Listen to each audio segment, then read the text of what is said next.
Welcome to this episode of Small Bike Stuff. Lovely to see you. I look a bit of a mess. It's hot. I've got a red face. It's like my third take. I don't care. We're getting it done. I've got something to talk about. Motor mounts. I've got this helmet behind me. I've got the helmet that inspired me to get that helmet. And I've got my microphone in front of me, and this is new for me to have the microphone sitting here in front of me, so I'm trying to remember to talk into it the whole time. So if the audio goes a bit dodgy, forgive me. But why are we talking about new helmets and motor mounts? Well, basically, this is the reason here. This is what we call a brand Chinmounts. And I bought this a while ago because I got that secondhand helmet here, which is breaking all of my rules when it comes to helmets. But I saw this advertised on the local Facebook marketplace for about $100, and the guy had, according to him, only worn it 4 or 5 times and then given up biking. And I wanted to see if I'd like a modular helmet, so I rode with it on a small ride locally a few times. But finding a helmet mount for it, which is my favorite preferred brand, Motor Mounts, they didn't have one in that shape. So I ordered online this thing here from Chinmounts, thinking, oh, you know, how different can a helmet mount be? They surely are all pretty much the same. They're generally 3D printed, and you know, they're adhesive to the front of your helmet, and they hold your GoPro or a DJI action cam. They just hold an action camera, and yeah, that's their purpose. Now, this one here is done by a brand called Chinmounts. This was weird. I ordered it from a site in the Netherlands, and it was okay. It was on the front of this helmet, kind of is designed to fit there, and it adhesived on there okay. But one thing I really do not like about this mount is the way the physical GoPro is mounted. So this is a chin mount. Let's hold it up side by side, and then this here is a moto mount. Now, to those of you that use action cams quite a lot, you'll see a couple of main differences here.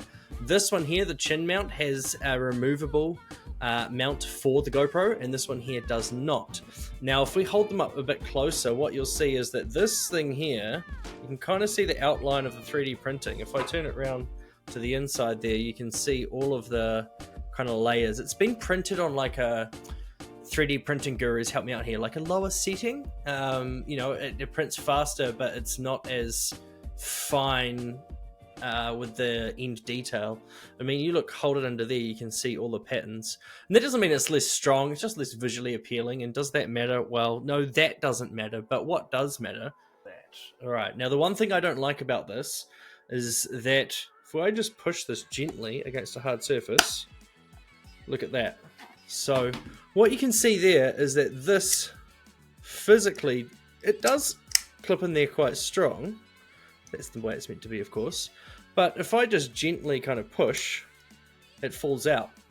Not only this, is that the adhesive and like kind of the angles and the stuff on this just weren't as good as motor mounts. That all comes down to the design that is put forward as per standard. Now, I have paid motor mounts for almost everything I've ever bought. Full disclosure, I told him, hey, I've got a chin mount, it sucks.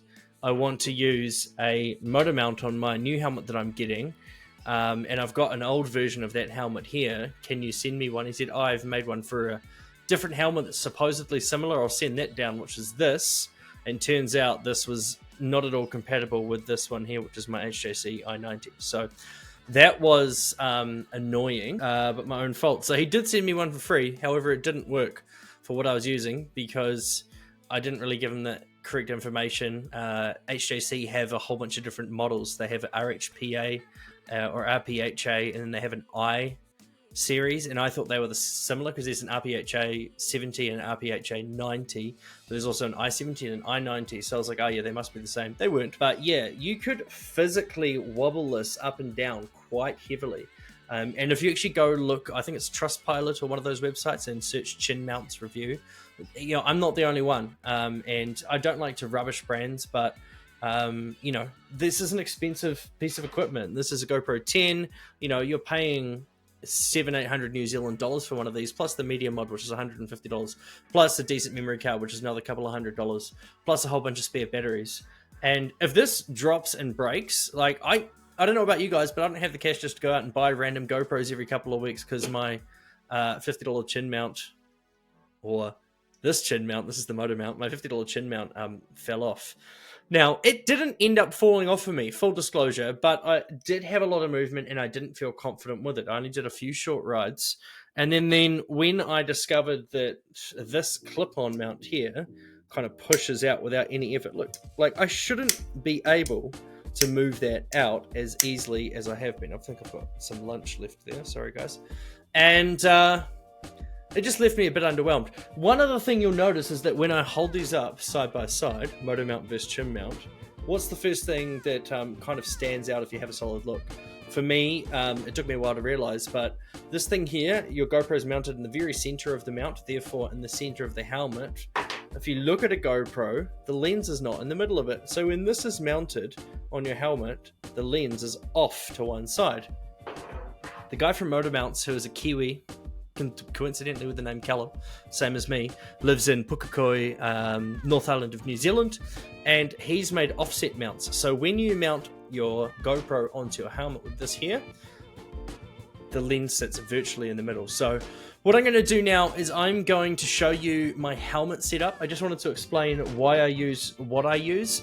I got this helmet when I purchased it sent directly to Mounts.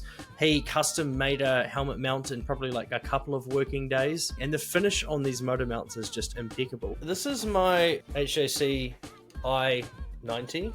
As you can see, it's a modular helmet. It's quite nice for me. I like it. It has a visor there with a pin lock.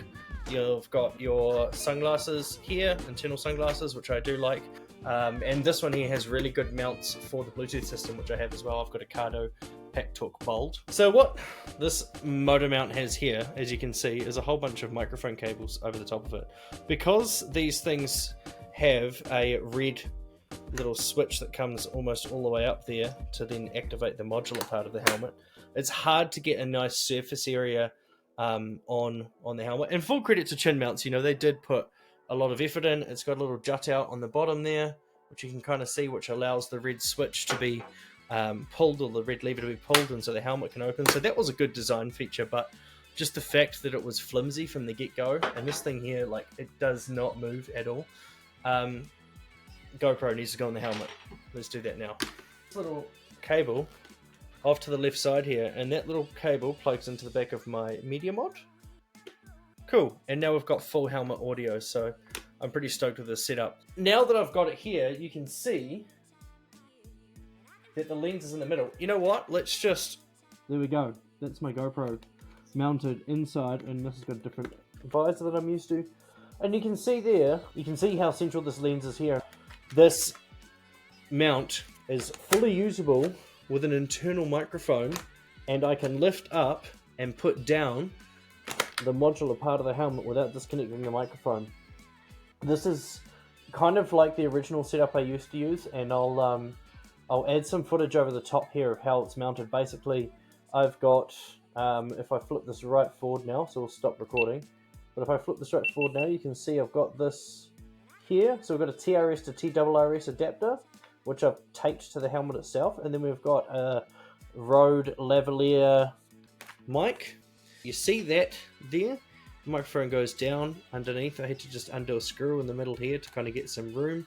And I've put the microphone cable up through and looped it round, and there's a microphone sitting directly in front of my face, and I've put some kind of dead cat fabric over the top as well. So yeah, it's working really well, and I had been using one of these, which is what most YouTubers will lead you to believe is the best helmet mount in the world. You know, I wasn't really going to be able to use this with the helmet open no matter which way I tried, and this is a cool microphone. If it works for your helmet setup, then definitely look into it. I'll put the name of this on the screen now. Movo, I think, is the name.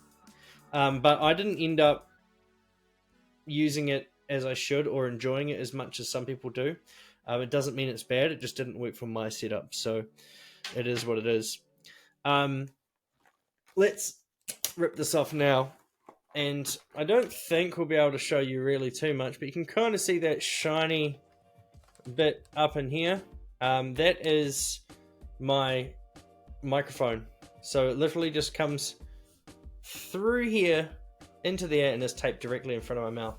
So this is my current helmet setup. I've got a GoPro on the front, I've got a Cardo Packtalk Bold on the side, there's speakers for the Cardo inside here. I've got JBL 45mm speakers, so those are super impressive and do an amazing job. I just really wanted to make a quick video showing you what I'm using at the moment. So I'm using HJC I90. I'm using a moto mount, which is by far the more supreme moto mount, well, GoPro mount, action camera mount brand in the world, as far as I'm concerned. Yeah, wasn't impressed with the Chim mount. You know, it might work for you well, but I just, you know, if I can do that, and then this just falls out while I'm riding, it's just not acceptable for me. So, yeah, using a moto mount is definitely the way to go. I've dropped it on top of my microphone there, so apologies for that little tingly sound. And yeah, I'm stoked. I finally got a modular helmet with a good microphone setup, which is what I always wanted. And I was going to upgrade to the Packtalk Edge, which has an app feature where you can just tap record and it records your helmet audio. But if you go watch a few videos of that being used, it's quite horrific. So yeah, 2023, I'm using this setup. GoPros kind of suck. Every time I want to change the battery on that, I've physically got to open the media. Well, I've got to dismount it. I've got to completely remove it from the helmet, open the the media mod, pull the GoPro out, pull the battery out, put a new battery in, reassemble it, bolt it back onto the helmet. So it's like a 5-minute exercise, which really isn't that bad in the scheme of the world, but it is quite frustrating to have to do that if you're in a rush or you're on the side of the road. And I mean, if you make videos for yourself, you'll know that the good moments come and go really quickly, and so you kind of want to be ready. And with that setup, I just you know, the mount's amazing, the microphone systems I'm using are amazing, the Rode, and the Cardo Packtalk Bold's really awesome. I've had an amazing success with that over the years. Love being able to talk to my friends in the helmet, and if you don't like talking to them, you can just like mute them or disconnect from them, so that's fine. Anyway, thank you so much for watching. I've got a whole bunch of different helmets and stuff that I still use if I'm not recording audio, but yeah, I'm doing some trips over to Southeast Asia next year on bikes, and it's just really hot, and it's nice to be able to flip your helmet up. I'll leave a full list in the description of what I use. Go to motomounts.co.nz if you want to check out the mount system I have been using. Obviously, this isn't the exact same shape as the one I'm using because this is for a different helmet. And I would say this is not sponsored because I paid for that myself. He sent me one for free and it didn't work because I was a bit of a moron and got the helmet model wrong, so that's my own fault. But yeah, we'll cut it there. This is an additional video in addition to the weekly podcast that I'm running at the moment. If you're watching this long in the future, the podcast stops every now and then and starts again, so stay tuned. And my weekly bike videos. So yeah, Small Bike Stuff's helmet setup. That's me. That's what I'm doing.